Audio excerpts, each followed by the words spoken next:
I was randomly watching a video about Star Wars. I have been doing that so that I can understand the plot better because the Star Wars universe is so freaking massive that for me, as someone who naturally struggles with retention when it comes to movies and fiction, I thought, well, every time I watch something and there's something I'm not clear on, I'm gonna try to look it up and get some clarification in that regard. I happened to watch a video from this one channel that was discussing something about Alderaan, which I totally forgot about that planet because I haven't seen the original trilogy in God knows how long. Then this person's channel, they have a quiz for you to figure out which planet you would be from based on your answers. I decided that I would take that quiz and share with you guys the result.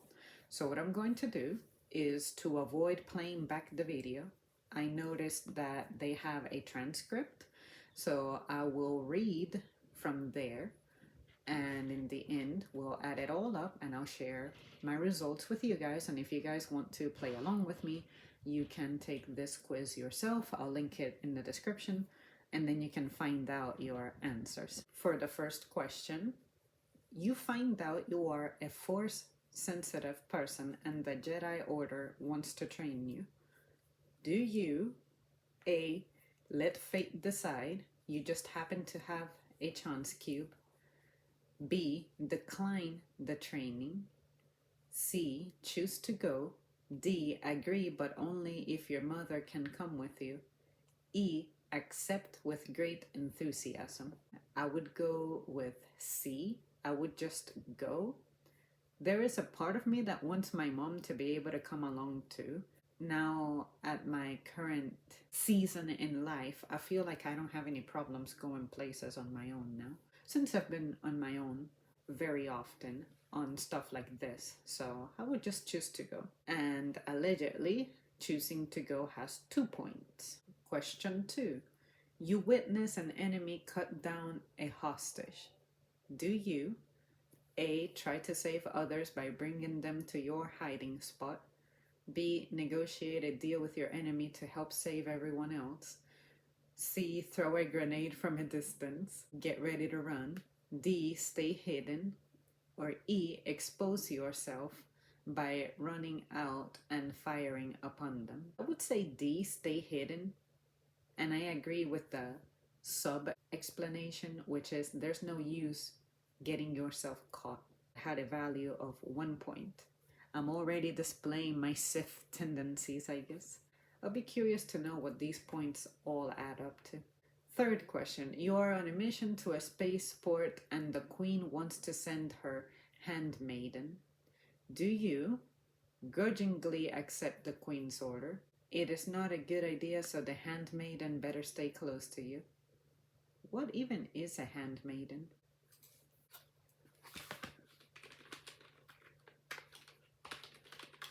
Oh, I guess it's just a long word of maid. I'm like, I know what maid means, but what does it mean? Handmaiden. Okay, a personal maid or female servant. Now that we confirmed what that is, absolutely refuse. This spaceport is not going to be pleasant and you would rather go alone. Oblige with the Queen's order, the more the merrier. Let one of your other companions decide. You don't care if the handmaiden comes or not. Try to decline the Queen's order. You don't want the hassle of another person to worry about. I want to say E because I really don't want another person with me. For this third question, I'm honest. I like to be by myself. So yeah, I would try to decline E, and that has 2 points, it seems. Question 4. Your mission is to get a senator who is in danger safely to another planet. Do you take the senator in a spaceship with a few of your companions? There's safety in numbers. Carpool with your master. I'm sure he doesn't mind dropping you and the senator off. Send the senator alone in an escape pod. She's less likely to be detected this way. D, try to travel in secret by going on a star freighter. E, take the senator with you in your starship. I think I would take them with me because it's my starship. I'm the one calling the shots. I like to be in control. So E, and E seems to have a value of 2 points. Question 5. You see that there's a group of strangers about to be stuck out in a sandstorm. Do you A, direct them to a public shelter and go on your way? B, offer to shelter them for as long as they need? Sandstorms are very, very dangerous. C, ignore them. You have to be hurrying home before you get stuck out in the storm. D, offer them all temporary shelter. As soon as there is a clearing, send them away. E, select only one to shelter with you. I think I would offer them all a temporary shelter, but as soon as they're clearing, they have to go. I don't like to offer for someone to use something or take advantage of something for as long as they need, unless it's something trivial, like say my stapler. You want to borrow my stapler? Fucking sure. But my quarters, my home, my crib, So for that, I would say temporary shelter, D, and that appears to have a value of 6. Question 6. The Rebel Alliance wants your help to go against the Death Star. Do you agree to help them this one time? You have other important tasks that need completing. Agree to help as long as they need. They could use a good pilot like you. You won't turn your back on them. C, ignore the request and go with your day. Not your problem. D, think it over but refuse to help. Attacking that battle station ain't your idea of courage, it's more like suicide. Do not only agree to help but also pledge yourself to the rebellion. I think I would go with agree to help them just this once. But I also feel compelled to say B because they could use a good pilot like me, and I won't turn my back on them. But who says I'm with the Rebel Alliance, wanting to go against the Death Star? Now, if they're threatening my planet with the Death Star, sure. I think the Death Star is inherently wrong. I always disagreed with it as a weapon from the Empire.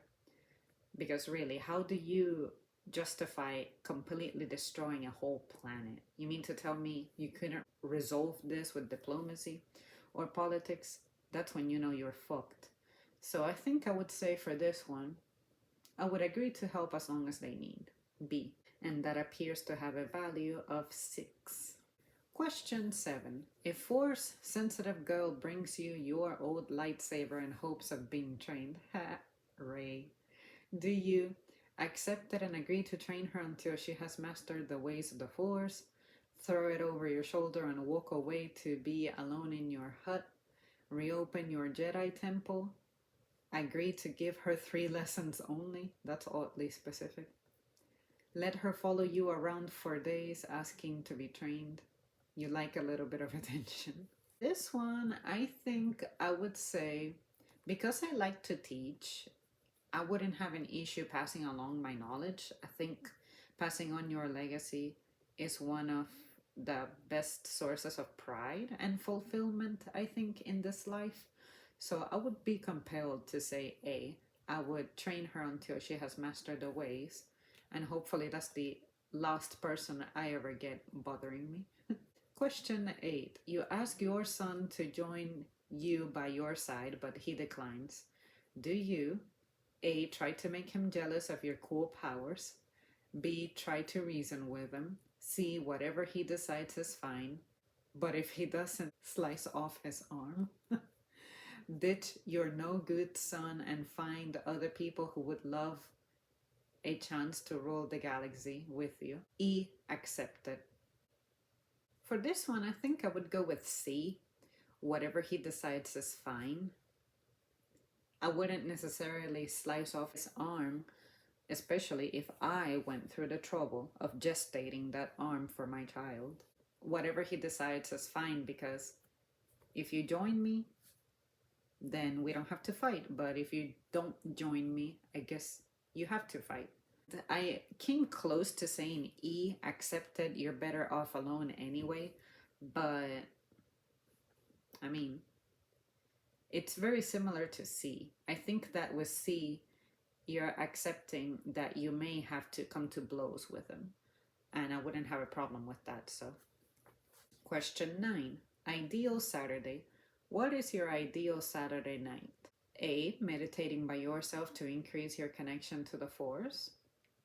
B. A nice dinner with your family before heading to bed early. C. A romantic evening out with your loved one. D. Hitting up the club all night with friends for a few drinks, maybe some death sticks.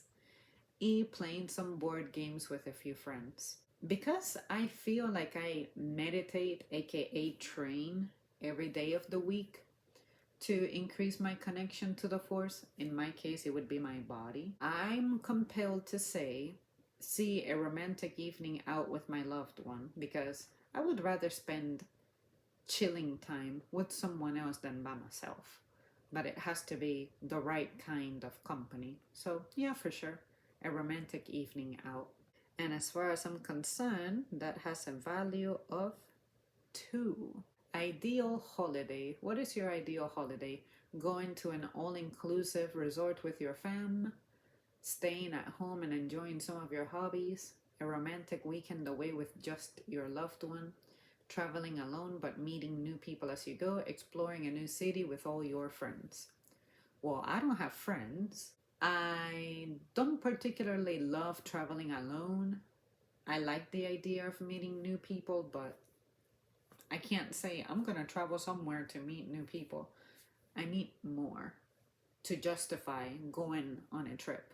Resorts, I don't really find them fun anymore. I think it's because I wear glasses, and resorts usually have things like pools and whatnot that I would have to take my glasses off for, and I don't like that. But also, I find resorts kind of gross sometimes.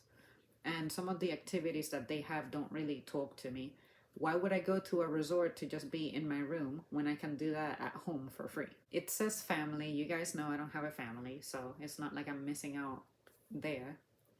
Staying at home and enjoying some of your hobbies is speaking to me, but I feel like I can be at home pretty much any other literal holiday. That's usually how I spend my holidays anyway, alone doing my hobbies. To make it exciting and fall under the definition of ideal, a romantic weekend away with just a loved one would be my favorite one. I've never gotten to do that. So I think that would be my ideal, to just get away and not be by myself. Okay, I chose C for that last one, and that has a value of 2. So it looks like I scored 31.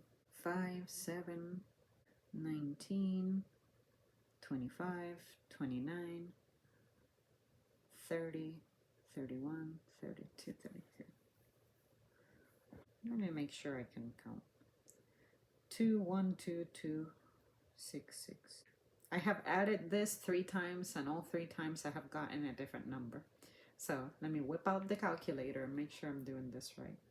2, 1, 2, 2, 6, 6. 2, 1, 2, 2, 6, 6. 6, 4, 2, 2. 6, 4, 2, 2. All right, it looks like 33, final answer. Let's see what I got. I'm gonna go to 33. So originally I had added that I had 31 points, but then I don't know, I just couldn't believe that I scored something so cool like Dathomir, I think it's the name of it. But instead I scored 33, and it looks like 33 gives me Mustafar, which is literally that planet where Anakin burned. I could have gotten Exegol, but I didn't. To me, the description of Dathomir resonates more with me. It's described as a remote planet covered in forests of bent trees and twisted vegetation, swamps and mountains. It is located in the Quelli sector and would be lit red by its central star. The native inhabitants, known as Dathomiri, would include the witches of Dathomir, known as the Night Sisters, and Zabrak warriors, known as the Night Brothers. The infamous creatures known as Rancors were also native to the planet. And then 33, which was Mustafar, is a small volcanic planet located in the Outer Rim territories. It is located between two gas giants and contains valuable minerals. Mustafar used to be a lush planet thriving with life until the most sacred Mustafarian artifact, the Bright Star, was stolen and turned the land into a hellish wasteland. I can kind of relate to that too. It's like, oh, I used to be like this and that until something was taken from me, and then I became a hater. Well, there you guys have it. Those are my results for this Star Wars quiz. I'm not sure if the person who runs this channel literally came up with this or if she got it from somewhere. But if you guys wish to try this yourself and you're a Star Wars fan looking for something relatively fun, I would recommend that you do this. I'm glad that I stumbled upon this. I like games like this.